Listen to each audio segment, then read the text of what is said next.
नमस्ते बच्चों, कैसे हो। आज हम स्टार्ट करेंगे class 9th subject science. Chapter का नाम है work and energy. Work and energy हम कंप्लीट एक वीडियो में करेंगे, complete in one video. Complete in one video में ये हम पूरा लेक्चर, पूरा चैप्टर करेंगे। चलिए स्टार्ट करते हैं। अब हमारे सामने कुछ एग्जाम्पल हैं। A cyclist is pedalling the cycle. Cyclist जो है साइकिल चला रहा है। The man is lifting a load in upward and downward. Means एक आदमी लोड को ऊपर की तरफ उठा रहा है और लोड को नीचे की तरफ कर रहा है, ऊपर और नीचे कर रहा है। A man is applying force on a big rock. एक आदमी एक बड़े रॉक को पुश कर रहा है, फोर्स लगा रहा है। और a coolie carrying some load on his head stand stationary. एक कुली खड़ा है और उसने अपने सर पर लोड रखा हुआ है, सामान रखा हुआ है। तो इन चार चीजों में हम जो पूछना चाह रहे हैं आपसे कि इन चार जो एग्जाम्पल दिए हैं इनमें अगर हम देखेंगे तो वर्क किस किस में हुआ है। अगर हम पूछें तो साइकिलिंग जो है एक पर्सन के द्वारा की जा रही है। साइकिलिस्ट जो है साइकिल चला रहा है पैडल मार मार के, मीन्स फोर्स लगा रहा है और फोर्स के साथ डिस्प्लेसमेंट भी हो रहा है, मूवमेंट हो रही है, डिस्प्लेसमेंट। तो पहले केस में फोर्स और डिस्प्लेसमेंट दोनों लग रहे हैं। दूसरे में उसने उठाया ऑब्जेक्ट को ऊपर की तरफ, फोर्स लगाया और यहां से लेके यहां तक डिस्टेंस कवर किया। ऊपर से नीचे को ऑब्जेक्ट को थ्रो किया तो फोर्स लगाया। कौन सा फोर्स लगा इसमें? Gravitational force. इसने डिस्टेंस मूव किया तो इसमें भी क्या हुआ? फोर्स और डिस्प्लेसमेंट दोनों लगे। A man is applying force, इसमें क्या है? रॉक में फोर्स तो लगा रहा है, इसका मतलब फोर्स तो है लेकिन डिस्प्लेसमेंट नहीं है। सेकंड में डिस्प्लेसमेंट नहीं है, नॉट डिस्प्लेसमेंट। और फोर्थ में क्या है? उसमें भी क्या है? फोर्स। इसका मतलब एक कुली जो सामान रखा है अपने सर पर और वो खड़ा है मीन्स नॉट डिस्प्लेसमेंट। तो इसका मतलब फोर्स लग रहा है, ग्रेविटेशनल फोर्स नीचे की तरफ, लेकिन डिस्प्लेसमेंट नहीं है। तो अगर हम देखें तो पहले वाले में दूसरे वाले में फोर्स और डिस्प्लेसमेंट दोनों है और वो उसने दोनों कंडीशन में क्या है? काम हुआ है, वर्क इज डन। लेकिन दूसरी दो, बाकी दो कंडीशन में डिस्प्लेसमेंट नहीं हुआ है, फोर्स लगा है, तो वर्क इज नॉट डन। तो इसका मतलब वर्क की कंडीशन क्या होगी? इसका मतलब वर्क हम तभी कहेंगे जब किसी ऑब्जेक्ट में फोर्स लगेगा और फोर्स लगाने के बाद ऑब्जेक्ट क्या होगा? डिस्प्लेस होगा। ऑब्जेक्ट क्या होगा? डिस्प्लेस होगा, तभी वर्क डन होगा। इसका मतलब फोर्स और डिस्प्लेसमेंट दोनों का होना जरूरी है। किसके लिए? To be work done. Work is said to be done. तो इसका मतलब वर्क होता है, कब होता है? हम कब कहते हैं कि वर्क डन है? When a moving object come to rest. एक ऑब्जेक्ट चल रहा है, दौड़ रहा है, मूव कर रहा है और अचानक क्या हो गया? रुक गया। तो इसका मतलब जब एक मूविंग ऑब्जेक्ट, एक चलता हुआ ऑब्जेक्ट, एक चलती हुई गाड़ी अगर रुक जाती है, रेस्ट पर आती है, तो इसका मतलब वर्क डन हुआ। An object start from moving. अगर एक ऑब्जेक्ट किससे? Start from rest. रुके हुआ ऑब्जेक्ट किस में आ रहा है? मोशन में आ रहा है। अगर कोई ऑब्जेक्ट रेस्ट पर है और वो मोशन में आ रहा है तो इसका मतलब work is done. Velocity of an object is change. किसी ऑब्जेक्ट की वेलोसिटी चेंज हो रही है, तब भी क्या होगा? वर्क इज डन, क्योंकि डायरेक्शन हर पॉइंट पर चेंज हो रही है। Shape of an object is change. अगर किसी ऑब्जेक्ट की शेप चेंज हो रही है तब भी हम कहेंगे वर्क इज डन। ये कुछ एग्जाम्पल हमने आपके सामने किए। तो अब हम आते हैं कि वर्क डन है क्या। When an object displace by applying a force, work is done. अगर ये ऑब्जेक्ट है, ये सरफेस पर रखा है, इस पर हमने क्या लगाया? फोर्स लगाया। और जब इस पर फोर्स लगाया तो ये ऑब्जेक्ट क्या आ गया? ए से बी पर आ गया। क्या आ गया? बी पर आ गया। तो इसका मतलब यहां से लेके यहां तक क्या हुआ? इसने डिस्टेंस चेंज की, डिस्प्लेसमेंट हुआ। तो इसका मतलब डिस्प्लेसमेंट को लिखेंगे एस। तो work is done when force applied on an object will move. अगर हम किसी ऑब्जेक्ट पर फोर्स लगाते हैं और वो ऑब्जेक्ट मूव करता है एक जगह से दूसरी जगह पर, या उसके अंदर डिस्प्लेसमेंट होता है, तभी हम क्या कहते हैं? Work is done. अगर हमने फोर्स लगाया और डिस्प्लेसमेंट नहीं हुआ तो वर्क इज नॉट डन। अगर फोर्स भी जीरो है तो वर्क विल नॉट डन। तो वर्क डन की यूनिट क्या होती है हमारे पास? वर्क डन की यूनिट होती है जूल। तो वर्क डन का फॉर्मूला क्या होता है? तो work done is the product of force and displacement. Work done is the product of force and displacement. Work done जो है फोर्स और डिस्प्लेसमेंट का प्रोडक्ट है। और ये प्रोडक्ट कौन सा हमारा? Scalar product. क्या है? Scalar product. स्केलर प्रोडक्ट क्या मतलब? Dot product. इसका मतलब स्केलर प्रोडक्ट मींस एफ और एस स्केलर प्रोडक्ट है, और इसीलिए इसको हम स्केलर क्वांटिटी कहते हैं। क्या बोलते हैं इसे? Scalar quantity. और एक जो आपके सिलेबस में नहीं है, अगर वर्क डन का एक formula F dash F S cos theta, और कॉस थीटा एंगल आपके 9th सिलेबस में नहीं है, तो हम ये याद करेंगे कि work done is equal to F dot S which is a scalar product, और ये स्केलर क्वांटिटी है। स्केलर क्वांटिटी होने की वजह से it has only magnitude, it has only, इसमें केवल क्या है? मैग्नीट्यूड है, because it is a scalar quantity. तो work done is equal to force और डिस्प्लेसमेंट। तो work done is the product of force and displacement, या ये कह सकते हैं when force applied on an object, when force and applied on an object the object will displace. अब इसकी work done की यूनिट क्या होती है? 1 newton metre. Newton metre is equal to force की यूनिट न्यूटन और डिस्प्लेसमेंट की unit metre. तो 1 न्यूटन मीटर की डेफिनेशन क्या होगी? इसका मतलब unit of work done is 1 newton metre. और न्यूटन मीटर को डिफाइन कैसे करते हैं? when a force of when a force of when a force of 1 newton when a force of 1 newton displace an object by 1 meter, तो क्या होगा हमारा? 1 newton metre होगा। तो 1 न्यूटन मीटर को कैसे डिफाइन करेंगे?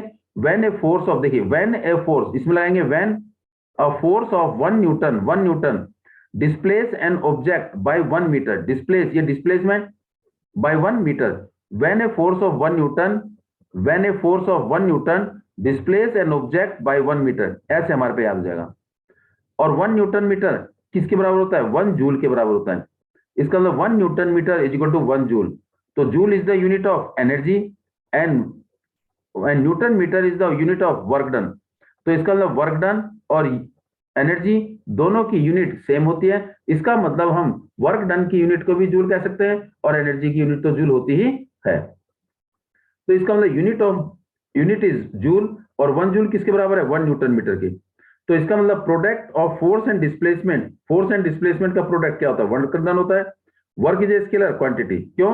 It has only magnitude. जब ये मैग्नीट्यूड है, इसकी कोई डायरेक्शन नहीं होती। It has no direction of its own, it has only magnitude. Work done force dot displacement F dot S.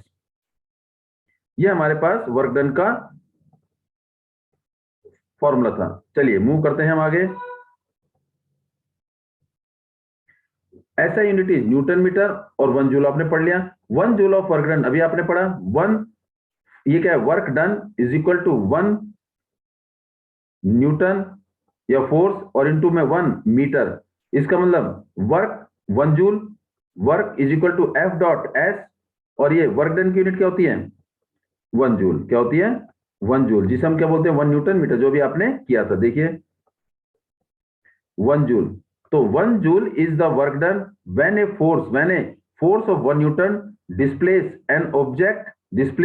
an object by 1 meter is equal to 1 joule. तो 1 joule when a force of 1 newton displace an object by 1 meter is known as 1 joule of work done. Work done positive भी होता है, work done negative होता है, work done zero भी होता है। तो वर्क डन पॉजिटिव, नेगेटिव और जीरो तीनों होते हैं। तो हम आगे कैसे करेंगे? वर्क डन किस किस पे डिपेंड करता है? तो हमने पढ़ा है work done is equal to force into में डिस्प्लेसमेंट डॉट। तो इसका मतलब वर्क डन किस पे डिपेंड करता है? फोर्स पर और डिस्प्लेसमेंट पर। कैसे? ये फोर्स, ये एस पहले, और ये वर्क डन। अगर फोर्स ज्यादा है, डिस्प्लेसमेंट सेम है, तो वर्क डन भी क्या होगा? ज्यादा होगा। More force more work done, less force less work done. इसका मतलब work done is directly proportional to force. ज्यादा फोर्स लगाएंगे वर्क डन ज्यादा होगा, कम फोर्स लगाएंगे तो वर्क डन कम होगा। जब डिस्प्लेसमेंट अगर क्या है? डिस्प्लेसमेंट क्या है? सेम है।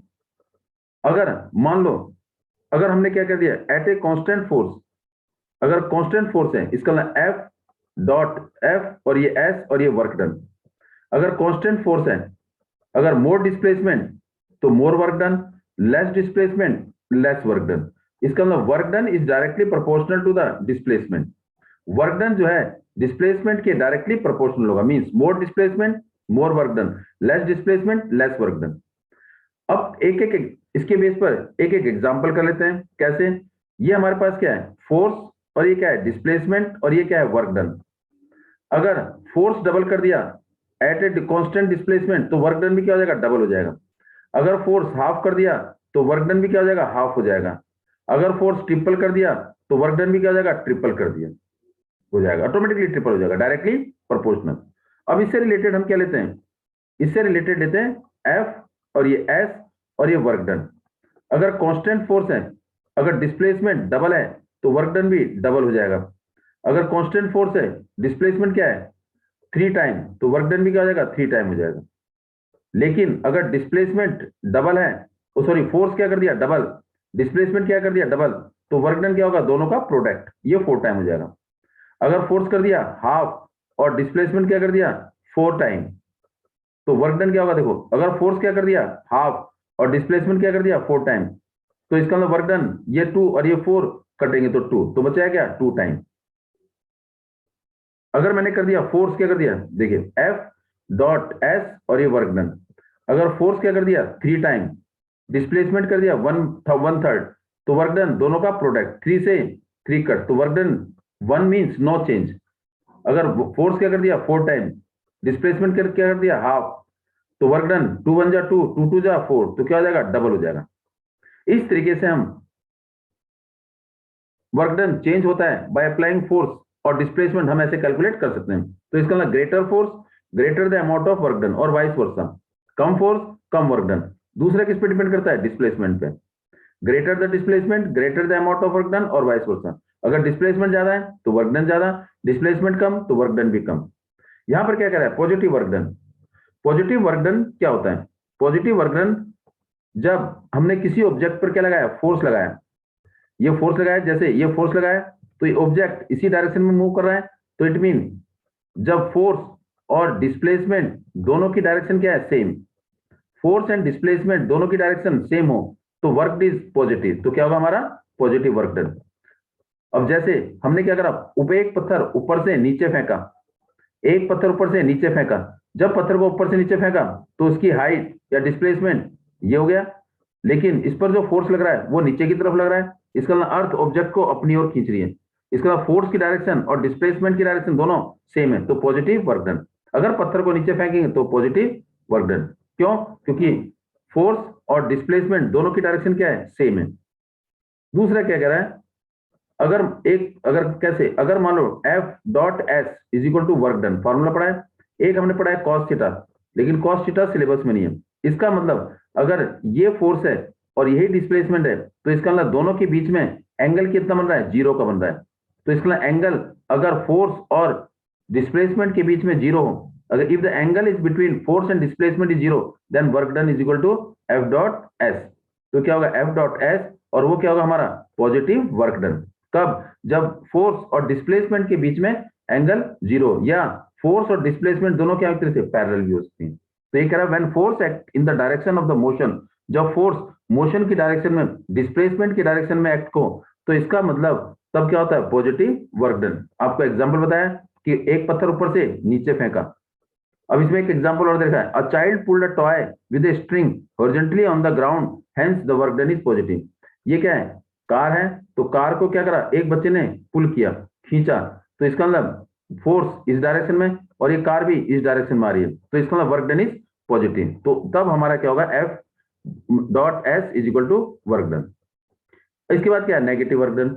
अगर ये हमारे पास ऑब्जेक्ट है, अगर हमने फोर्स लगाया इधर की तरफ और ये ऑब्जेक्ट किधर की तरफ मूव करेगा, इधर की तरफ, इसका मतलब फोर्स लगाया इधर की तरफ और डिस्प्लेस कर रहा है इधर की तरफ, तो इसका मतलब फोर्स और डिस्प्लेसमेंट या motion of the object are in opposite direction. जब फोर्स और डिस्प्लेसमेंट या movement of an object opposite direction में हो तो उसे हम क्या बोलते हैं, नेगेटिव वर्क डन। और नेगेटिव वर्क डन में देखो जरा, ये इधर को आ रहा है और ये इधर को आ रहा है, तो दोनों के बीच में जो एंगल बन रहा है वो 180 का बन रहा है। इसका मतलब जब एंगल 180 बने then we can say the work is negative. और जिसमें फोर्स और डिस्प्लेसमेंट दोनों की डायरेक्शन अपोजिट हो तो वर्क डन इज नेगेटिव। और नेगेटिव वर्क डन को हम नेगेटिव वर्क डन में फोर्स क्या होता है, रिटार्डिंग फोर्स। फ्रिक्शनल फोर्स, जो फ्रिक्शनल फोर्स है वो क्या करता है, हमेशा एक मूविंग ऑब्जेक्ट की स्पीड को क्या करता है, कम करता है।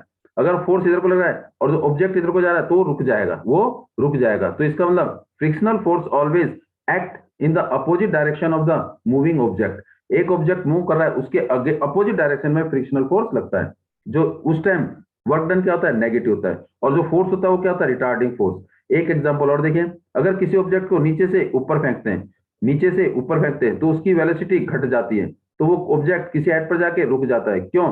क्योंकि फोर्स, इसमें जो अर्थ है, अर्थ ग्रेविटेशनल फोर्स वो किधर की तरफ खींच रहा है, नीचे की तरफ, लेकिन हमने फोर्स क्या लगाया है, ऊपर की तरफ, opposite to the gravitational force, opposite to the gravitational force. Force क्या है, अपोजिट डायरेक्शन में।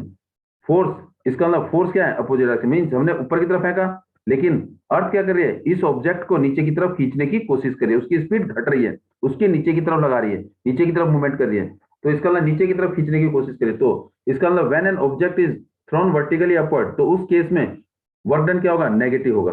तो when a force is act opposite direction of the motion, जब फोर्स मोशन के अपोजिट डायरेक्शन में हो तो work done is negative. Negative work done is क्या होगा, इंडिकेट अगेंस्ट द ग्रेविटी।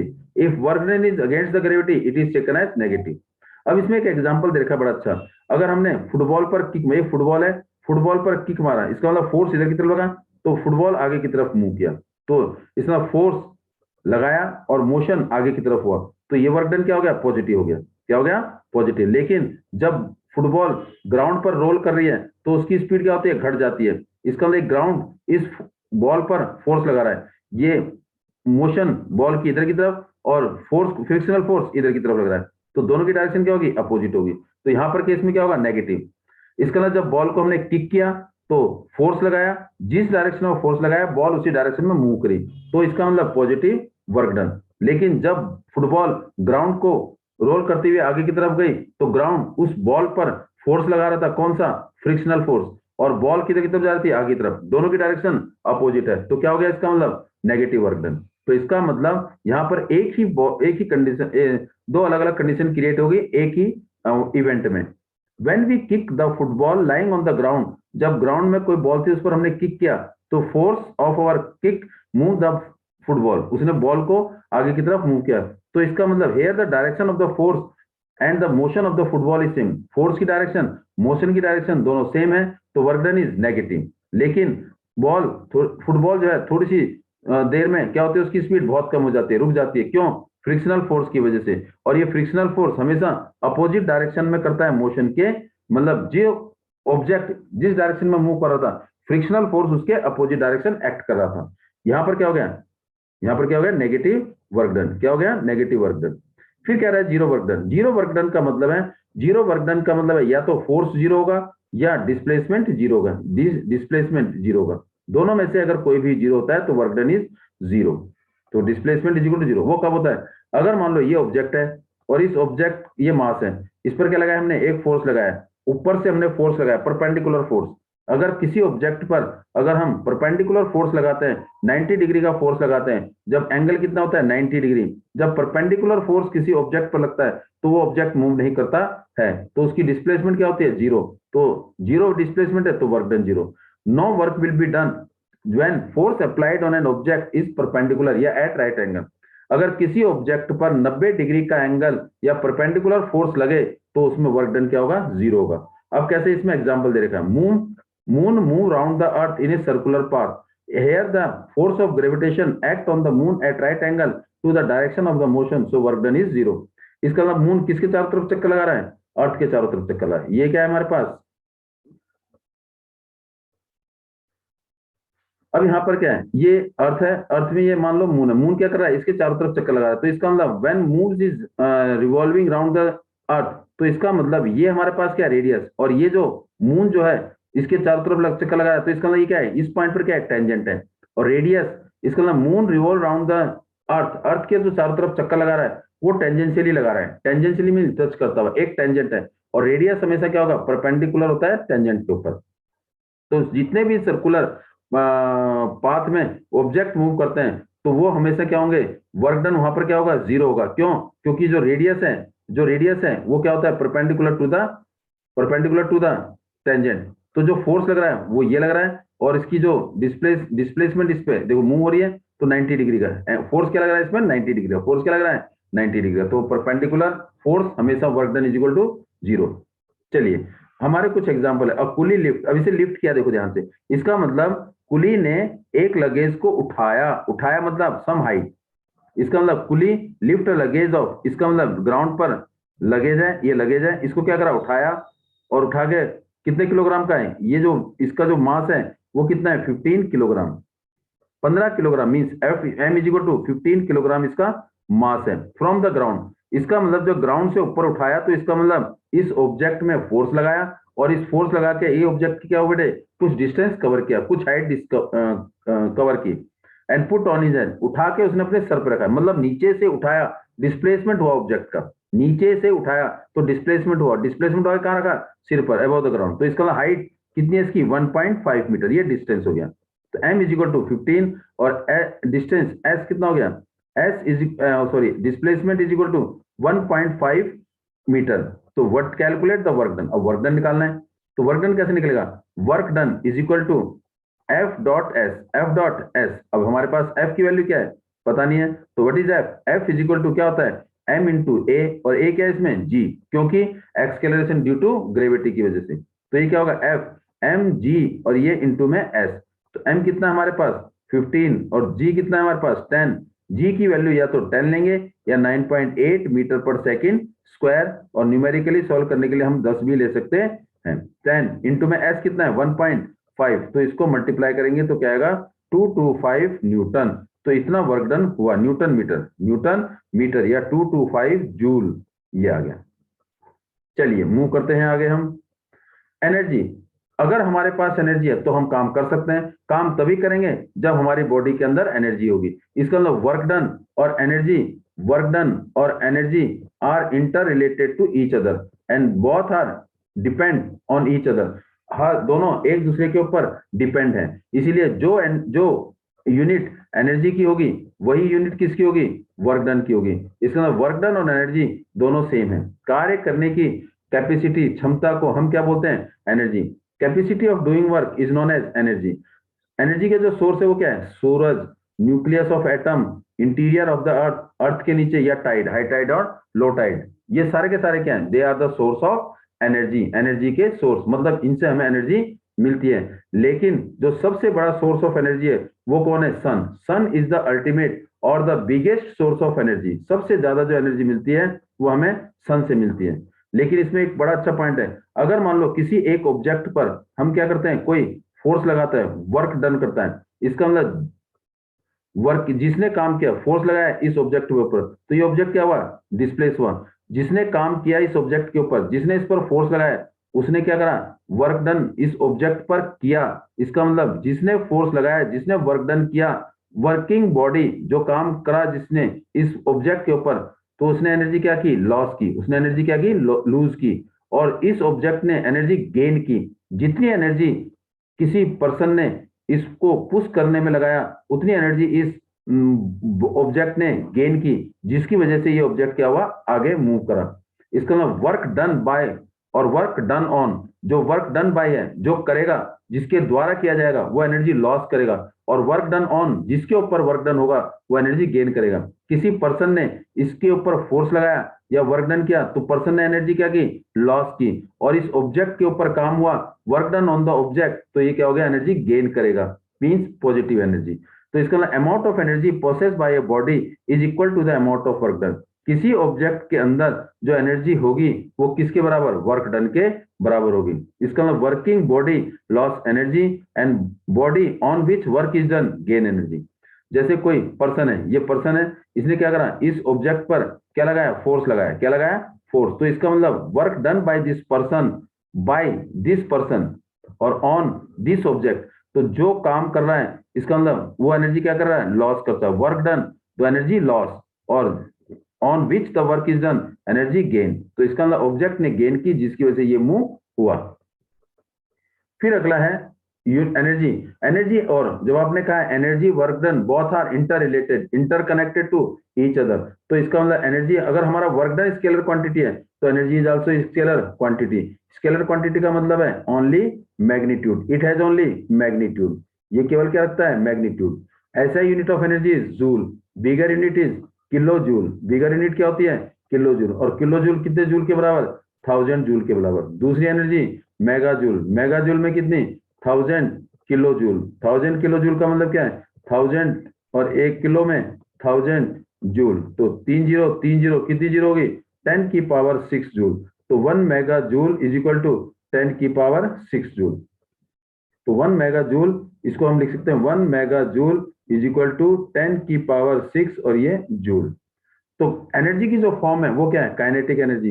ये काइनेटिक एनर्जी क्या है, जो किसी ऑब्जेक्ट के अंदर उसकी मोशन के कारण होती है। किसके कारण, मोशन के कारण। पोटेंशियल एनर्जी जो किसी ऑब्जेक्ट के अंदर उसकी पोजीशन के कारण, उसकी चेंज इन शेप के कारण, उसके रेस्ट के कारण होती है। Heat energy, thermal energy, temperature, degree of hotness and coldness.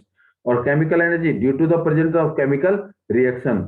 Electrical energy, flow of charge, charge flow होने की वजह से जो एनर्जी होती है। लाइट एनर्जी जो सन से मिलती है। साउंड जो टकराएंगे, स्ट्राइक करेंगे तो आवाज आती है। Nuclear energy by nucleus, atom.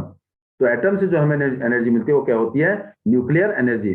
अगर हम काइनेटिक एनर्जी और पोटेंशियल एनर्जी दोनों को सम कर दें तो हमारी क्या बन जाती है, mechanical energy. Mechanical energy, mechanical energy, mechanical energy क्या है, mechanical energy is sum of या total energy of kinetic energy and potential energy is known as mechanical energy. इसके बाद काइनेटिक एनर्जी और पोटेंशियल एनर्जी दोनों मैकेनिकल एनर्जी की type है या फॉर्म है, या दोनों को जोड़ दिया जाए तो टोटल मैकेनिकल एनर्जी हो जाएगी। तो वही लिखा है, energy process by an object और account due to its motion और इट्स पोजीशन। मोशन के कारण कौन सी होती है, काइनेटिक एनर्जी। पोजीशन के कारण कौन सी होती है, पोटेंशियल एनर्जी। दोनों के कॉम्बिनेशन को हम क्या बोलते हैं, मैकेनिकल एनर्जी। अब हमारे पास है काइनेटिक एनर्जी। अब हमने देखा कि एक कार चल रही है, मूविंग कार, कार मूव कर रही है, यस, मूविंग कार। और इसका मतलब the person is running, person क्या है, दौड़ रहा है, पर्सन रनिंग। तो इसका मतलब दौड़ रहा है मीन्स मोशन में है। या wind blowing, wind blowing, wind क्या हो रही है, ब्लोइंग हो रही है। तो इसका मतलब ये जितनी भी चीजें हैं, जितनी भी है, कोई भी ऑब्जेक्ट किसमें है, मोशन में है। मोशन में इसका मतलब दौड़ रहा है। दौड़ क्यों रहा है, इसका मतलब उसके अंदर एनर्जी है। वो एनर्जी कौन सी है, मोशन में की फॉर्म में। और मोशन में जो एनर्जी होगी मोशन की फॉर्म में, उसको हम क्या बोलेंगे, काइनेटिक एनर्जी। तो इसका मतलब kinetic energy is the energy processed by an object due to its motion. Motion के कारण किसी ऑब्जेक्ट में जो एनर्जी होती है उसे हम काइनेटिक एनर्जी कहते हैं। जैसे आपने एग्जांपल पढ़े, जैसे moving a cricket ball, running water, moving bullet, flowing या blowing wind, a moving car. ये सारे क्या है, these are the kinetic energy, example of kinetic energy. क्यों, क्योंकि सारे के सारे जो भी एग्जाम्पल हैं इनमें हर ऑब्जेक्ट और हर पार्टिकल किसमें है, मोशन में है। किसमें है, मोशन में। इसलिए क्या है इनके अंदर, काइनेटिक एनर्जी। अब what is the formula of kinetic energy, देखिए half mv² is the kinetic energy. Kinetic energy, क्योंकि काइनेटिक एनर्जी किसी ऑब्जेक्ट के अंदर किसकी वजह से होती है, उसकी मोशन की वजह से। मोशन मीन उसकी वेलोसिटी की वजह से।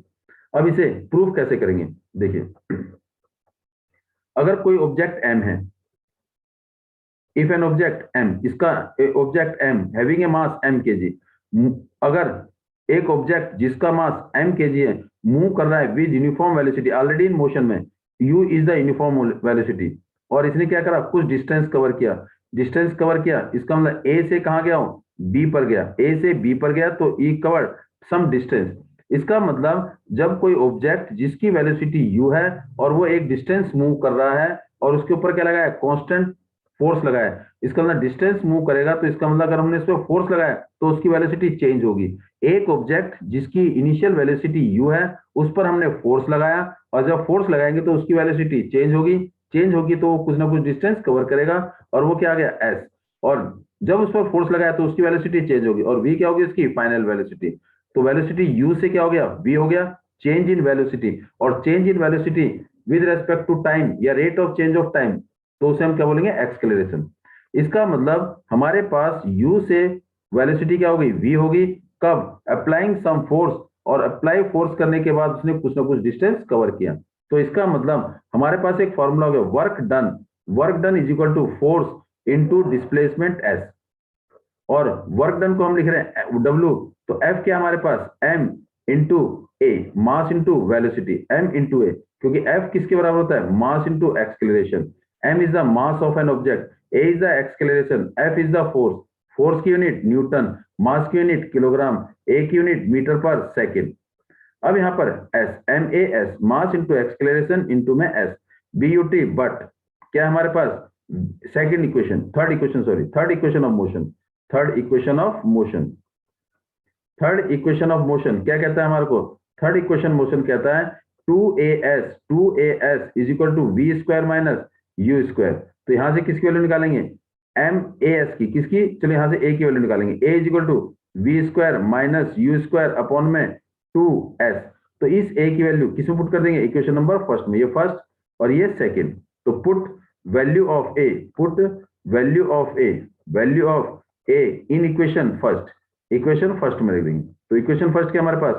Work done is equal to m into में ए इंटू में एस। इस ए की जगह हम ये वैल्यू पुट कर देंगे। तो बोलिए m का m, ए की जगह B square minus you square upon में 2s और इंटू में s। ये s से ये s कट, तो बचा क्या? m V square minus you square upon में 2, और 2 कहाँ जाएगा? इधर आ जाएगा। ये w। इसका मतलब ऑब्जेक्ट किसमें? मोशन में। मोशन में होने की वजह से कौन सी एनर्जी होती है? Kinetic energy. तो ये वर्क डन, जो हमारा वर्क डन है, work done is equal to kinetic energy. Kinetic energy क्यों?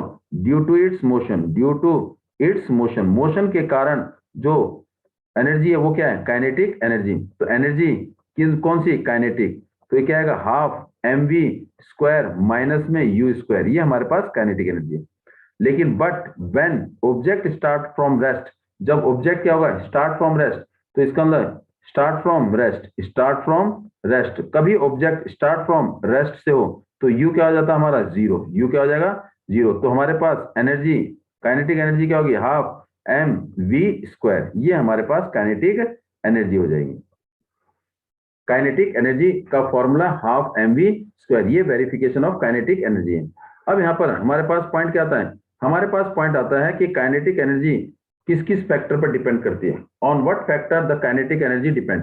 काइनेटिक एनर्जी हमने पढ़ा है कि half M we square, half M we square, इसका मतलब काइनेटिक एनर्जी या E K is directly proportional to mass, और kinetic energy E K is directly proportional to the square of the velocity.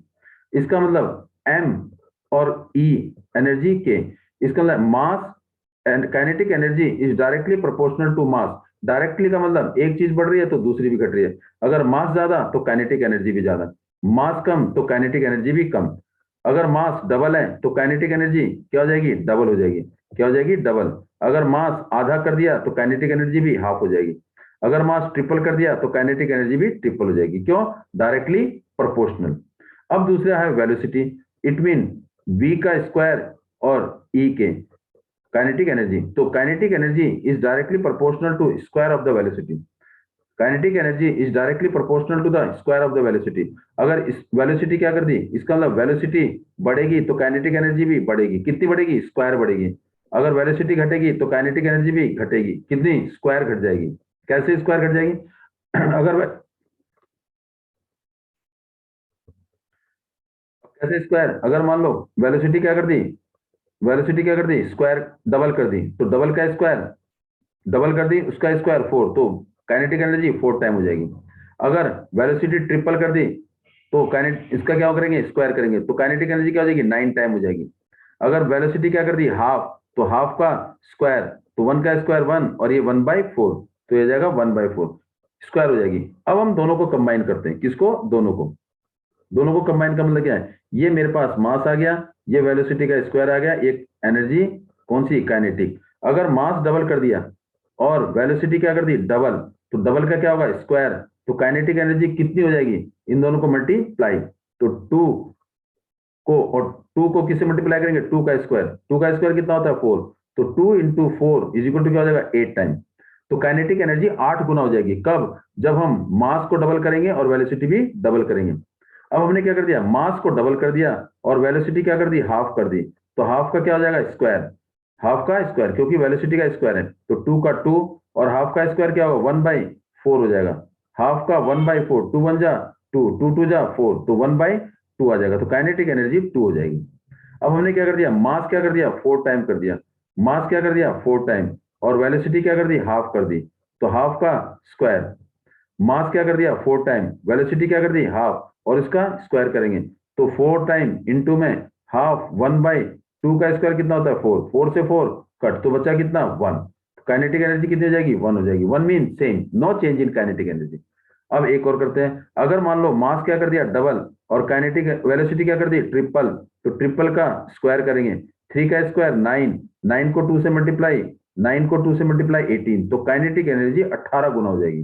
कितने गुना हो जाएगी 18, कब, जब मास डबल करेंगे और वेलोसिटी 3 गुना करेंगे।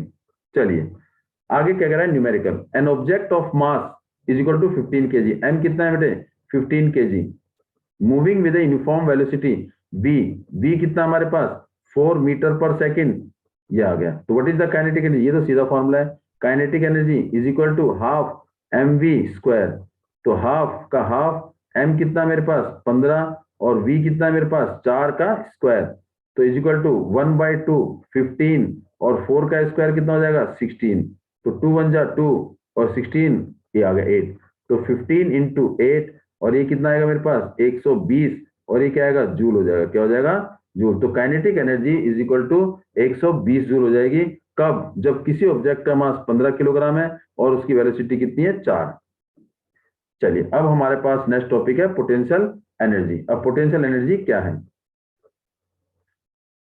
अगला क्या है हमारा पोटेंशियल एनर्जी। पोटेंशियल एनर्जी हमने पढ़ा है द एनर्जी प्रोसेस किसी ऑब्जेक्ट के अंदर, अगर मान लो ये हमारे पास क्या है ग्राउंड फ्लोर और ये बिल्डिंग है, बिल्डिंग के टॉप पर हमने वाटर टैंक लगा है, तो इसका मतलब ये ऑब्जेक्ट की पोजीशन एट ए गिवन हाइट पर है। जब कोई ऑब्जेक्ट किसी हाइट पर होता है और वो क्या पता था उसकी पोजीशन, तो कौन सी एनर्जी होती है पोटेंशियल एनर्जी। अगर हमने रबड़ बैंड को क्या किया स्ट्रेच किया, क्या किया स्ट्रेच किया, तो उसकी शेप क्या हो गई चेंज हो गई, तो उसे हम क्या बोलेंगे पोटेंशियल एनर्जी। हमने कार में जो खिलौने की जो कार होती है उसे हम क्या करा चाबी भरी, जब उसमें चाबी भरेंगे वाइंडिंग करेंगे तो उसके अंदर एनर्जी स्टोर हो जाती है, वो कौन सी एनर्जी होती है पोटेंशियल एनर्जी, कौन सी होती है पोटेंशियल एनर्जी। तो इस टाइप की एनर्जी को जो रेस्ट के कारण या उसकी पोजीशन के कारण या चेंज इन शेप के कारण जो एनर्जी किसी ऑब्जेक्ट के अंदर होती है उसे हम क्या बोलते हैं potential energy. Potential energy the energy possessed by an object due to its position और कॉन्फ़िगरेशन, पोजीशन और कॉन्फ़िगरेशन के कारण जो एनर्जी होती है उसे हम क्या बोलते हैं पोटेंशियल एनर्जी। जैसे इसमें एग्जांपल है देखो, stretching of A rubber band, rubber band का स्ट्रेच होना, winding of the key of A toy car, खिलौने की कार में चाबी भरना, पानी किसी डैम में रखना, मींस डैम, जैसे डैम है और ये डैम है और इसके बैक की तरफ क्या कर दिया पानी स्टोर कर दिया, जब इसमें पानी स्टोर हो जाता है तो इसका मतलब कौन सी एनर्जी है पोटेंशियल एनर्जी है, कौन सी एनर्जी है पोटेंशियल। और जब हम इस पानी को छोड़ेंगे तो कौन सी एनर्जी आ जाएगी काइनेटिक एनर्जी आ जाएगी। फिर उसके बाद कह रहा है कि पोटेंशियल एनर्जी किस किस फैक्टर पे डिपेंड करता है, factor affecting the potential energy. तो पोटेंशियल एनर्जी किस पे डिपेंड करती है मास पर, हाइट पर, हाइट कौन सी ग्राउंड से ऊपर, या चेंज इन शेप के ऊपर। अब मास और हाइट पर कैसे डिपेंड करती है ये हम अगले स्लाइड में करेंगे। देखिए ग्रेविटेशनल पोटेंशियल एनर्जी, जो energy is possessed by an object rising from the ground, अगर किसी ऑब्जेक्ट को अगर हम ग्राउंड से किसी हाइट पर लिफ्ट करते हैं तो उस टाइम जो उसके अंदर एनर्जी होगी होगी तो पोटेंशियल एनर्जी, वो किसकी वजह से होगी इस ग्रेविटेशनल फोर्स ऑफ अर्थ की वजह से होगी। इस ग्रेविटेशनल फोर्स ऑफ अर्थ की वजह से इस ऑब्जेक्ट के अंदर जो एनर्जी होगी उसे हम क्या बोलेंगे पोटेंशियल एनर्जी। अब इसे वेरीफाई कैसे करेंगे, सबसे पहले हम क्या करेंगे, इस ऑब्जेक्ट का मास m है, इसको लिफ्ट किया एट ए गिवन हाइट पर, किसी हाइट पर, और वो हाइट क्या है h, तो इसका मतलब अगेंस्ट द ग्रेविटी ऊपर की तरफ लिफ्ट किया, तो इसका मतलब इसको जब हमने लिफ्ट करेंगे तो अप्लाई सम फोर्स, और वो जो फोर्स होगा वो किसके बराबर होगा इस ऑब्जेक्ट के वेट के बराबर होगा। मींस वेट क्या है, weight is the force with which the object is attracted toward the earth. Weight क्या है किसी ऑब्जेक्ट का, एक फोर्स है, वो फोर्स जिसमें अर्थ किसी ऑब्जेक्ट को अपनी ओर खींचती है। अगर उसका मास m है तो अगर उसके अंदर एक्सक्रेशन क्या हो जाएगा g, हो जाएगा weight, this is the weight of the object w। तो इसका मतलब किसी ऑब्जेक्ट को किसी हाइट पर उठाएंगे तो उसके अंदर जो फोर्स होगा वो क्या हो जाएगा उसका वेट। तो इसका मतलब पोटेंशियल एनर्जी जो किसके बराबर होता है वर्क डन के बराबर, और ये क्या होता है फोर्स इनटू डिस्प्लेसमेंट, और फोर्स क्या है वेट ऑफ द ऑब्जेक्ट और डिस्प्लेसमेंट क्या है h। तो इसका मतलब वेट क्या है m इंटू जी और ये h, तो potential energy is equal to mgh, और ये किसके बराबर है वर्क डन के बराबर है। और ये जो पोटेंशियल एनर्जी है ये जो हमने किसी हाइट पर किसी ऑब्जेक्ट को उठाया ये क्या है, अगेंस्ट द ग्रेविटी है। अब यहाँ पर एक क्वेश्चन रेज होता है कि अगर हम किसी ऑब्जेक्ट को, ये ऑब्जेक्ट है यहाँ पर किसी हाइट पर है, तो ये ऑब्जेक्ट को हमने क्या करा, लिफ्ट किया एट ए गिवन हाइट, तो इसके अंदर भी कुछ ना कुछ एनर्जी होगी, और वो एनर्जी कौन सी होगी, एमजीएच होगी। अगर मान लो इसी ऑब्जेक्ट को हम ऐसे इस तरीके से उठाते हैं एट ए इसी सेम हाइट पर, तो इसका मतलब क्या, अगर हमारा पाथ क्या अलग अलग है, तो क्या हाइट सेम रहेगी? यस। डिस्प्लेसमेंट काउंट करते हैं, और डिस्प्लेसमेंट क्या होगा, फ्रॉम इनिशियल एंड फाइनल। तो चाहे हम किसी भी रास्ते से जाएं तो डिस्प्लेसमेंट विल बी सेम, क्योंकि displacement is the shortest path between initial and final. तो यहां से लेके यहां तक जाने में हमारा जो डिस्प्लेसमेंट है वो क्या है, वो भी एच ही है। अगर हम किसी भी रास्ते से जाएं तो डिस्प्लेसमेंट हमेशा सेम रहेगा, और इसीलिए यहाँ पर इस ऑब्जेक्ट के अंदर जो पोटेंशियल एनर्जी होगी एमजीएच, उतनी ही एनर्जी इस वाले ऑब्जेक्ट में होगी, और वो किसके बराबर है, एमजीएच के बराबर। चाहे हम किसी भी रास्ते से जाएं, both have the same potential energy, दोनों के अंदर पोटेंशियल एनर्जी सेम है। ऐसा नहीं है ये अलग अलग रास्ते से जा रहे हैं तो इसमें ज्यादा होगी, नो। तो इसका मतलब जो हमारी पोटेंशियल एनर्जी है वो क्या है, m g h, PE is equal to m g h. इस पी को हम कई बार क्या बोलते हैं, ई इंटू में P is equal to m g h. तो इसका मतलब जी जो है अर्थ के सरफेस पर वो क्या वैल्यू होती है, सेम होती है। तो इसका मतलब जो हमारे पास पोटेंशियल एनर्जी वो किस पर डिपेंड करती है, मास पर और हाइट पर। तो इसका मतलब हाइट और एनर्जी कौन सी, पोटेंशियल।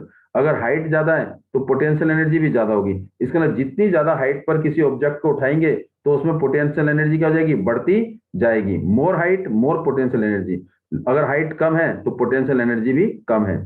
अब इसके बाद दूसरा पॉइंट आता हमारा मास और पोटेंशियल एनर्जी। तो अगर मास ज्यादा है तो पोटेंशियल एनर्जी भी ज्यादा होगी, मास कम है तो पोटेंशियल एनर्जी भी कम होगी। इसका मतलब डायरेक्टली प्रोपोर्शनल। अगर यहाँ पर मास डबल है तो पोटेंशियल एनर्जी भी डबल हो जाएगी। अगर मास 3 टाइम है तो पोटेंशियल एनर्जी भी 3 टाइम हो जाएगी। अगर मास हाफ है तो पोटेंशियल एनर्जी भी क्या हो जाएगा, हाफ हो जाएगा। अगर हाइट डबल है तो पोटेंशियल एनर्जी भी डबल हो जाएगी। अगर हाइट 3 टाइम है तो पोटेंशियल एनर्जी 3 टाइम हो जाएगी। अगर हाइट हाफ है तो पोटेंशियल एनर्जी भी क्या हो जाएगी, हाफ हो जाएगी। अगर हम दोनों का काउंट करते हैं, मीन्स हाइट और मास दोनों को एक साथ देते हैं, तो ये हाइट है और ये क्या है, मास, और ये क्या है, एनर्जी कौन सी, पोटेंशियल। अगर हाइट डबल कर दी और मास डबल कर दिया तो पोटेंशियल एनर्जी दोनों का प्रोडक्ट 4 टाइम। अगर मास हाइट क्या कर दी, 4 टाइम कर दी, मास क्या कर दिया, 1/2 कर दिया, तो पोटेंशियल एनर्जी 2 1 जा 2, दोनों कट जाएंगे तो क्या बचेगा, 2 बचेगा। तो पोटेंशियल एनर्जी 2 टाइम हो जाएगी। अगर हाइट क्या कर दी, 4 टाइम, और मास क्या कर दिया, 1/4 टाइम, तो क्या पोटेंशियल एनर्जी चेंज होगी, नो। 4 से 4 कट, तो पोटेंशियल एनर्जी एक ही रहेगी, सेम रहेगी, no change in potential energy. क्यों, दोनों के प्रोडक्ट के बराबर है। चलिए आगे करते हैं। अगला हमारा एक न्यूमेरिकल है, अ बॉडी ऑफ मास, इसका मतलब एक ऑब्जेक्ट जिसका मास 10 किलोग्राम है, इज मेल इनटू हाइट, और ये रेज भी कह सकते हैं, रेज टू अ हाइट, कितने हाइट पर, h is equal to 6 metre about the earth. About the earth तो g कितना आएगा, 9.8 मीटर पर सेकेंड स्क्वायर। तो एनर्जी कौन सी निकालनी है, potential energy, EP is equal to m into g into में h। तो m कितना मेरे पास 10, g कितना है 9.8, और 9.8 के बदले हम कैलकुलेशन के लिए 10 भी ले सकते हैं। तो क्या आएगा 10, और h कितना है मेरे पास 6, तो इसको मल्टीप्लाई करेंगे तो क्या आएगा 600, और 600 क्या आ जाएगा इसका, जूल, क्योंकि एनर्जी की यूनिट क्या होती है, जूल होती है। इसके बाद कह रहा है कि ट्रांसफॉर्मेशन ऑफ एनर्जी। एनर्जी हमने पढ़ा है कि एक फॉर्म से दूसरी फॉर्म में ट्रांसफर होती है, लेकिन वो कभी लॉस नहीं होती। तो ट्रांसफॉर्मेशन ऑफ एनर्जी क्या है, change one form of energy, into another form. एक फॉर्म ऑफ एनर्जी को दूसरी फॉर्म ऑफ एनर्जी में चेंज करने के प्रोसेस को हम क्या बोलते हैं, transformation of energy. Hydro electric power plant house, जो हाइड्रो इलेक्ट्रिक पावर है जिसमें पानी से बिजली बनती है, उसमें कैसे एनर्जी ट्रांसफर होती है। जैसे हमने क्या लिया, ये डैम लिया, क्या लिया है, डैम, और इसमें क्या करा है, पीछे पानी इकट्ठा कर दिया। जब इसको, इसमें कौन सी एनर्जी है, पोटेंशियल एनर्जी, कौन सी है, पोटेंशियल एनर्जी। यहां से हमने पानी छोड़ा तो पानी क्या हो गया, फ्लो हो जाएगा, तो कौन सी एनर्जी, काइनेटिक एनर्जी।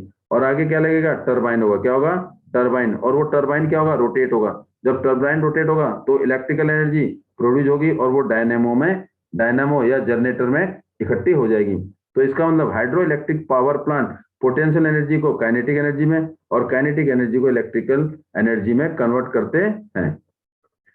अभी कौन सा एक एग्जांपल और है क्या, thermal power house. Thermal house mean जहां पर इलेक्ट्रिसिटी प्रोड्यूस होती है, जहां पर बिजली बनती है। कैसे, कोयला लिया, कोयला क्या है, केमिकल एनर्जी। क्या है, chemical energy. This is the chemical energy. इस केमिकल एनर्जी को क्या किया, हीट किया। हीट करने पर मीन्स कोल को हीट करेंगे तो क्या रिलीज होगी, हीट एनर्जी। और वो हीट एनर्जी, हीट एनर्जी, अब ये कोल को हीट, कोल से कोल यूज किया as a fuel, heat energy release हुई। अब इससे क्या किया हमने, पानी को बॉइल्ड किया। पानी को क्या किया, बॉइल्ड किया। और वो पानी किस में कन्वर्ट होगा, हीट एंड ओ स्टीम में। और स्टीम किसको रोटेट करेगा, टरबाइन को। किसको रोटेट करेगा, टरबाइन को, काइनेटिक एनर्जी। और टरबाइन रोटेट होने से क्या होगा, डायनामो में क्या हो जाएगी, इलेक्ट्रिकल एनर्जी कन्वर्ट हो जाएगी। तो थर्मल पावर प्लांट जो हमें ये बिजली मिलती है घरों में, तो वो थर्मल पावर प्लांट से मिलती है। कैसे, कोयला केमिकल एनर्जी से हीट किया, फ्यूल जलाए, हीट किया, हीट एनर्जी। उस हीट ने क्या करा, पानी को बॉयल किया, कन्वर्ट करा स्टीम में। और स्टीम से क्या हुआ, टरबाइन रोटेट हुआ। टरबाइन रोटेट से क्या बना, ऑटोमेटिकली इलेक्ट्रिकल एनर्जी कन्वर्ट हुई। मींस हीट एनर्जी, पहले chemical energy converted into chemical energy, किस में कन्वर्ट हुई, केमिकल एनर्जी कन्वर्ट हुई हीट एनर्जी में। और हीट एनर्जी कन्वर्ट हुई किसमें, काइनेटिक, टरबाइन रोटेट हुआ। और काइनेटिक एनर्जी कन्वर्टेड हुई इलेक्ट्रिकल एनर्जी में।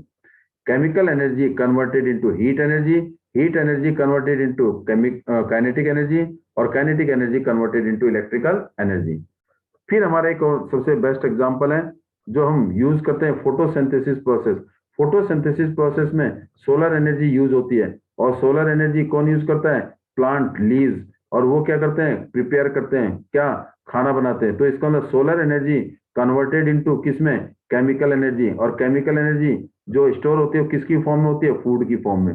तो फोटोसिंथेसिस प्रोसेस जिसमें प्लांट अपना भोजन खुद बनाते हैं by the process of photosynthesis, वो क्या करता है, केमिकल एनर्जी को सोलर एनर्जी को कन्वर्ट करता है केमिकल एनर्जी में।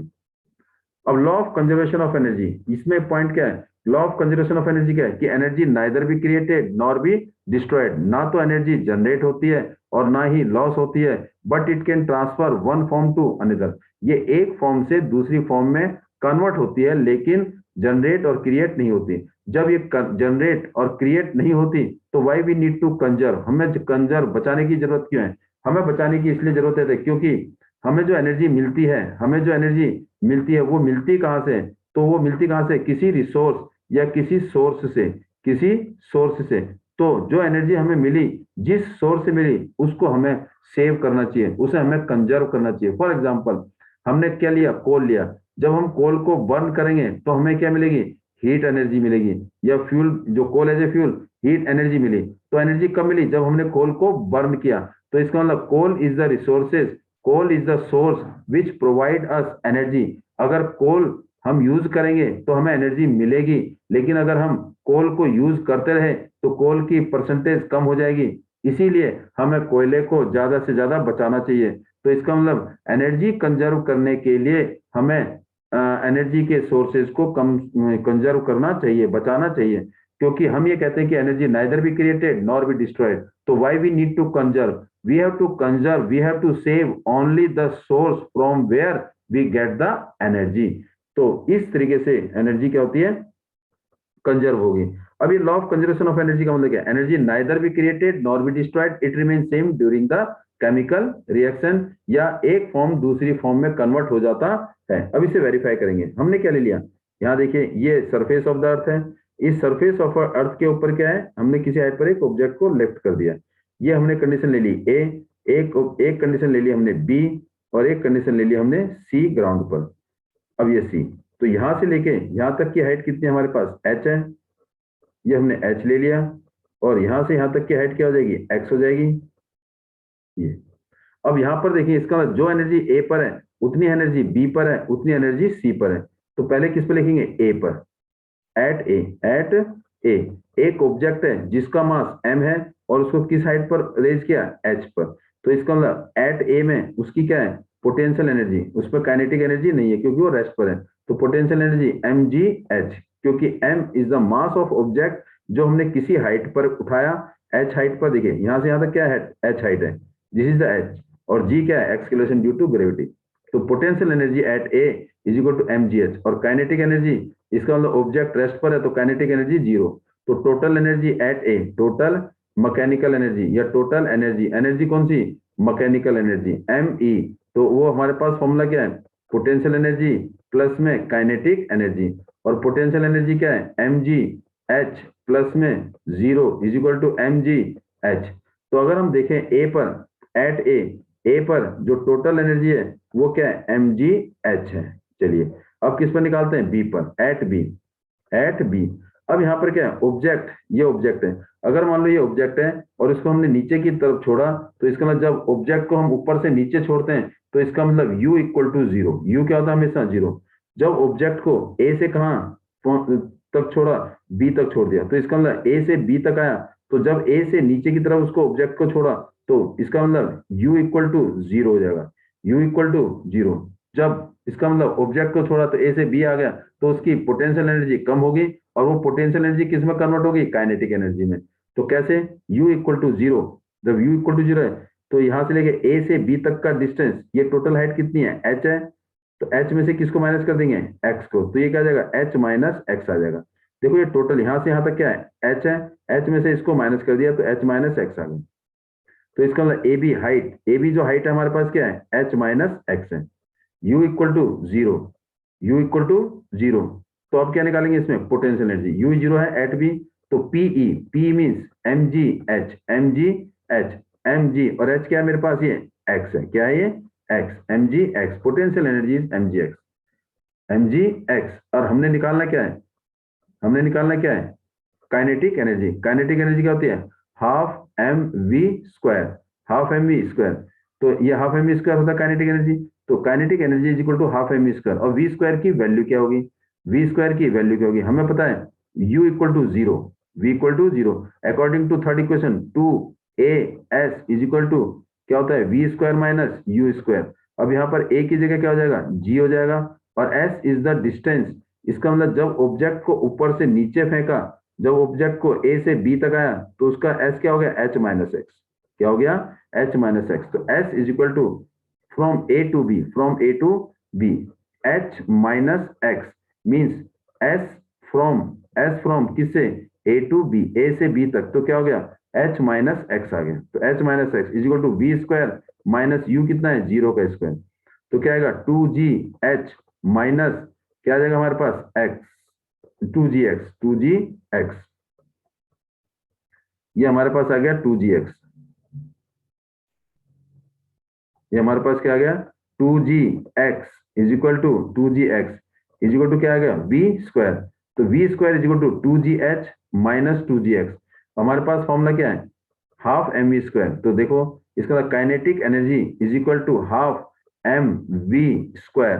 तो हाफ एम वी की जगह क्या आएगा, टू जी, टू जी एच माइनस में टू जी एक्स, और ये क्या है मेरे पास, m, तो ये आएगा m। तो इसका मतलब ये इससे भी मल्टीप्लाई हो जाएगा और ये इससे भी मल्टीप्लाई हो जाएगा, तो मल्टीप्लाई कर दिए।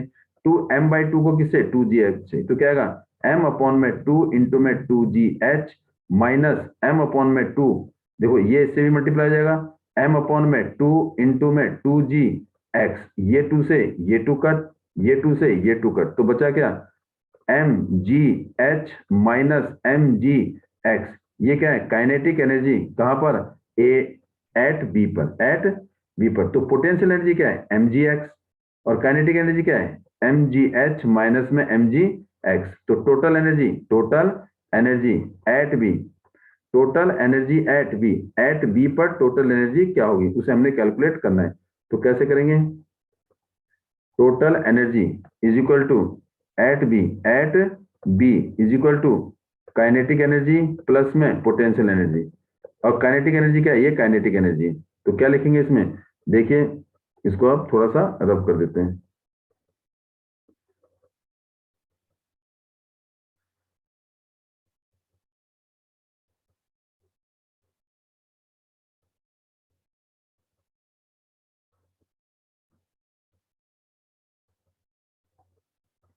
तो इसका मतलब total energy is equal to at B, eight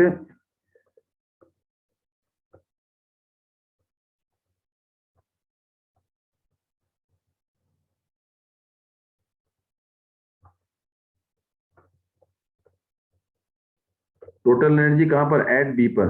तो potential energy, kinetic energy plus में पोटेंशियल एनर्जी, काइनेटिक एनर्जी क्या है, mg h, माइनस में mg x, प्लस में पोटेंशियल एनर्जी क्या है, mg x, mg x, mg x से mg x cut, तो बचा क्या, mg h।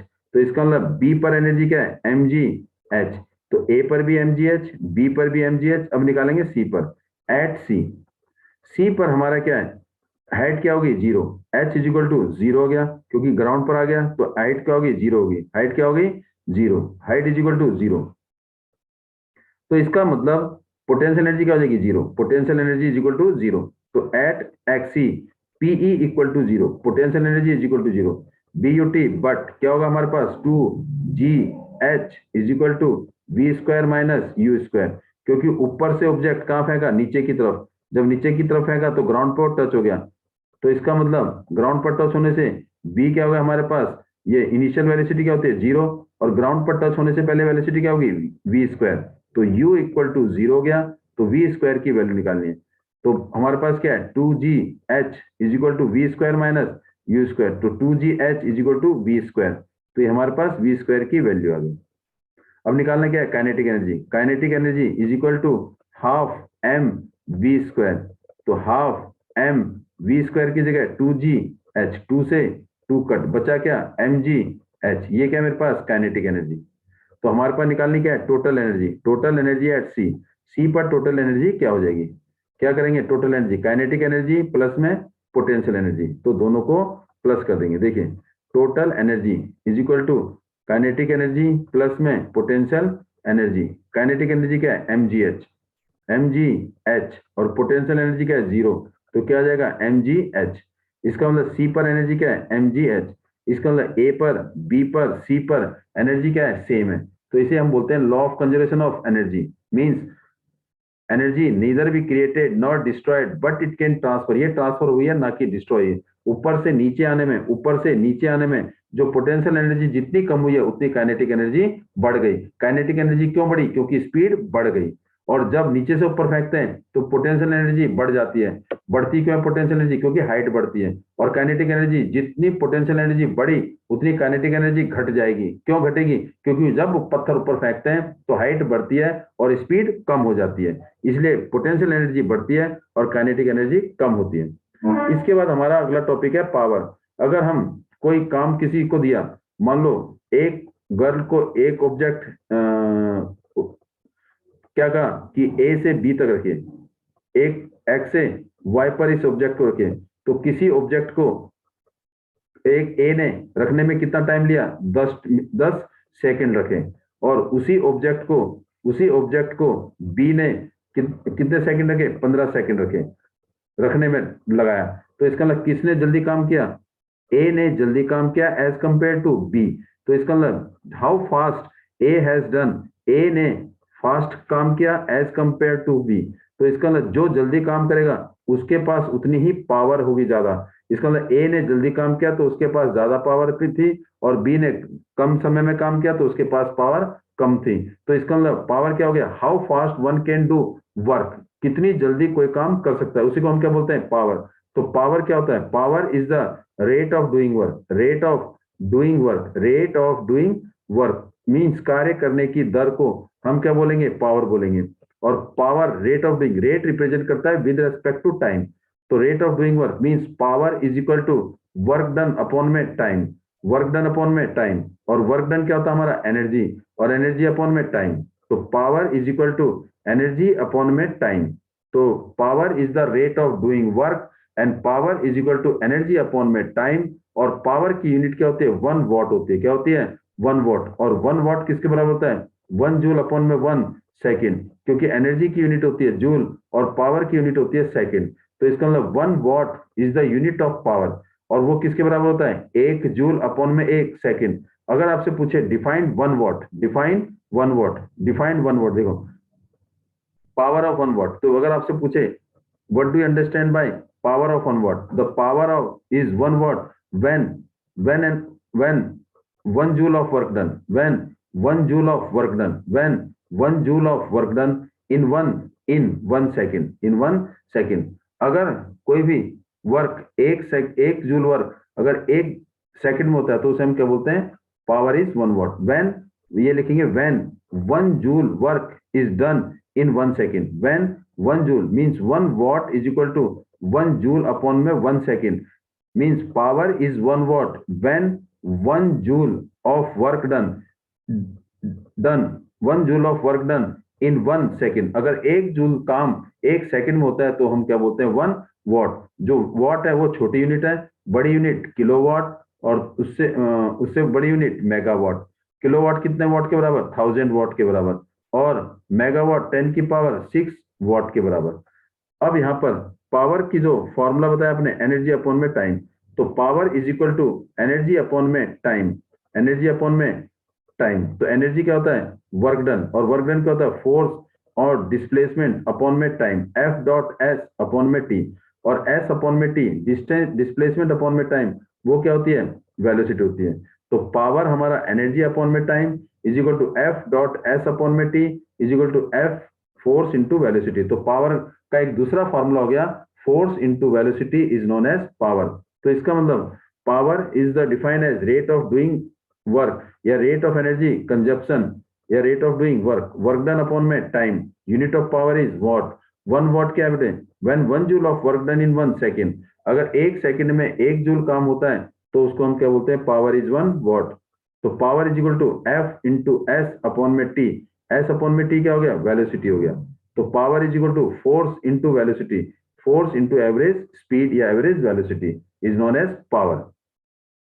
अब एवरेज पावर का फॉर्मूला क्या होता है, एवरेज पावर होता है total work done. Average power, अगर आपसे पूछे average power is equal to total work done upon में total work done divided by total time taken, total work done upon में टोटल टाइम टेकन, उसे हम क्या बोलेंगे, एवरेज पावर।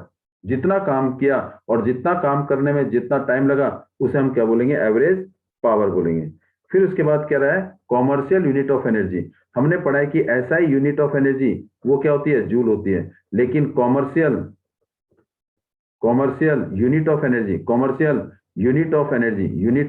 एनर्जी उसको हम क्या बोलते हैं, 1 kilowatt hour. 1 kilowatt hour means ये 1 kilowatt hour is equal to क्या होता है, 1 यूनिट। जो हमारा बिजली का बिल आता है घर में वो किस में होता है, किलोवाट आवर में, यूनिट में आता है, वो जूल में नहीं होता। कहते हैं कि एक महीने में आपने कितनी यूनिट बिजली खर्च की, कितने यूनिट मीन कितनी एनर्जी कंज्यूम की, दैट इज द 1 यूनिट। और 1 यूनिट किसके बराबर, 1 किलोवाट आवर के बराबर। तो 1 यूनिट जो किसी क्या बताया आपने, 1 किलो वाट आवर। तो 1 किलोवाट को अगर कहे डिफाइन करो, डिफाइन 1 किलोवाट आवर जो 1 यूनिट के बराबर है। 1 unit is the commercial unit of energy. Commercial unit of energy is 1 unit, और वो किसके बराबर है, 1 kilowatt our. What do you understand by 1 kilowatt our? ये 1 किलोवाट क्या है, पावर किसकी, एक इलेक्ट्रिकल अप्लायंसेस की। जब कोई भी इलेक्ट्रिकल अप्लायंसेस जिसकी पावर कितनी है, 1 किलोवाट, अगर उसे हम 1 घंटे यूज करेंगे, an electrical appliances of 1 kilowatt used in 1 hour, an electrical appliances of 1 kilowatt used in 1 hour। एक इलेक्ट्रिकल अप्लायंसेस जो 1 किलोवाट का है, अगर उसे हम 1 घंटे यूज करेंगे तो कितनी बिजली खर्च होगी, 1 किलोवाट आवर बिजली खर्च होगी, और वो किसके बराबर है, 1 यूनिट के बराबर। और इसका मतलब जूल जो है वो क्या है, एसआई यूनिट स्टैंडर्ड इंटरनेशनल, लेकिन kilowatt hour is the commercial unit of energy. अगर आपसे पूछे ड्राइव द रिलेशन बिटवीन किसके बीच में, commercial unit of energy and joule, commercial unit of energy and SI unit of energy. इसका मतलब commercial unit of energy और SI unit of energy के बीच में रिलेशन बताइए, या एक कॉमर्शियल यूनिट ऑफ एनर्जी में कितने एसआई यूनिट ऑफ एनर्जी होती है, या 1 किलोवाट आवर में कितने जूल ऑफ एनर्जी होती है। अगर ये क्वेश्चन पूछे तो कैसे करेंगे, कैसे वेरीफाई करेंगे, देखिए। तो इसका मतलब हो गया 1 किलोवाट आवर। 1 किलोवाट आवर का मतलब है 1 किलोवाट इंटू में 1 आवर। तो 1 किलोवाट में कितने वाट होते हैं, 1000 वाट होते हैं। कितने होते हैं, 1000 वाट। और ये क्या होता है, 1 आवर। तो वाट का मतलब क्या है, अभी हमने पढ़ा है 1 watt is equal to 1 joule upon में 1 सेकेंड, 1 जूल अपॉन में 1 सेकेंड। तो 1000 वॉट को क्या लिखेंगे, जूल अपॉन में सेकेंड, और 1 घंटे में कितने सेकंड होते हैं, 1 hour is equal to 3600 second, तो क्या आएगा 3600 सेकेंड आ जाएगा। और ये ऐसे, ये एस कट, तो 1000 को किससे मल्टीप्लाई करेंगे, 3600 से, 1000 इंटू में 3600, और ये क्या आ जाएगा, जूल हो जाएगा। तो हमारे पास क्या आ गया, 36, 1 2 3 4 5, और ये क्या आएगा, जूल। तो इसका मतलब 1 kilo watt hour is equal to 36 lakh. तो अब इसको हम 1 किलो वॉट आवर को हम ऐसे भी लिख सकते हैं 3.6 इंटू में 10 रेज टू पावर 6 जूल। कैसे, एक स्टैंडर्ड फॉर्म में लाने के लिए यहां लगाएंगे, देखो 1 2 3 4 5 6, हम क्या गए, लेफ्ट से राइट की तरफ जितने डिजिट आगे जाते हैं, लेफ्ट से सॉरी राइट से लेफ्ट की तरफ, राइट से लेफ्ट की तरफ जितने डिजिट आगे जाते हैं उतना क्या लगाते हैं, 10 की पावर लगा देते हैं। अगर राइट से लेफ्ट की तरफ जा रहे हैं तो 10 की पावर प्लस में आएगी। हम कितने डिजिट आगे गए, 1 2 3 4 5 6, 6 डिजिट आगे गए तो लेफ्ट टू राइट, 6 डिजिट आगे गए तो 10 की पावर 6। अगर लेफ्ट से राइट के जाते हुए जाते हैं, ये राइट टू लेफ्ट है, सॉरी राइट टू लेफ्ट, अगर लेफ्ट से राइट की तरफ जाते हैं, लेफ्ट से जितने डिजिट आगे जाएंगे, जितने डिजिट आगे जाएंगे, कहां से, लेफ्ट टू राइट, तो 10 की पावर क्या जाएगा, अगर क्या जाएगा, जो भी आएगा वो किस में आएगा, माइनस में आएगा, किस में आएगा, माइनस में। फिर भी एक बार वेरीफाई कर लेते हैं, देखो 3600000450, और ये क्या आ गया, जूल आ गया।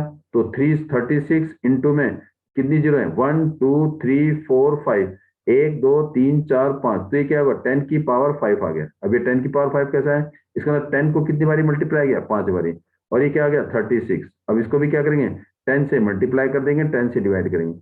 जब 10 से डिवाइड करेंगे तो स्टैंडर्ड फॉर्म क्या होता है, 3.6, इसकी पावर कितनी है, 1, base same power add into में 10 की पावर 6।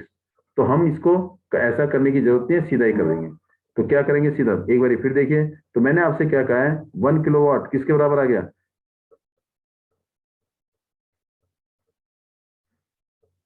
36 और 5 जीरो मीन्स ये क्या आएगा हमारा, 1 किलोवाट और 36, ये देखो जूल से तो जूल कट गया, 36, 1 2 3 4 5, तो मैं जूल आ गया। तो आपको सीधा सा बताना है, 1 digit, 2 digit, 3 digit, 4 digit, 5 digit, 6 digit, यहाँ स्टैंडर्ड फॉर्म। तो 3.6 कितने डिजिट आए, 6 डिजिट, तो 6 की पावर 10 कहां से, फ्रॉम राइट टू लेफ्ट, जब राइट से लेफ्ट की तरफ जाते हैं तो पावर क्या बन जाती है, प्लस में, तो इतने जूल। इसका मतलब 1 किलो वॉट आवर में कितना हो गया, 3.6 into 10 raise to power 6 joule है। और 2 किलो वाट आवर में इसको 2 से मल्टीप्लाई, 10 किलो वाट आवर में इसको 10 से मल्टीप्लाई। इस तरीके से हम किलो वाट आवर को जूल में कन्वर्ट कर सकते हैं। ऐसे हमारे पावर हमने बताया, power is equal to energy upon में टाइम, तो एनर्जी क्या हो जाएगा, energy is equal to power into में टाइम, पावर इंटू में टाइम, तो energy is equal to power की यूनिट वॉट और टाइम की यूनिट यहाँ पर आर लेते हैं, तो इसलिए हम लेते हैं इसकी हायर यूनिट, तो क्या हो जाएगा, किलो वॉट इंटू में आर, किलो वॉट इंटू में आर। ये हमारा लास्ट टॉपिक था किसका, वर्क पावर और एनर्जी का। और नेक्स्ट वीडियो में इसके न्यूमेरिकल्स, इसके कुछ इंपॉर्टेंट क्वेश्चन आपको मिल जाएंगे जो थोड़े से टफ होंगे, चाहे वो आपके एग्जाम्पलर के हो, चाहे एनसीईआरटी के हो या अदर सोर्सेस हो। तो इसके नेक्स्ट कुछ क्वेश्चन आपको नेक्स्ट वीडियो में मिल जाएंगे। Thanks for watching, please like share, और जिन्होंने सब्सक्राइब नहीं किया please subscribe the channel. Thanks for today to join us.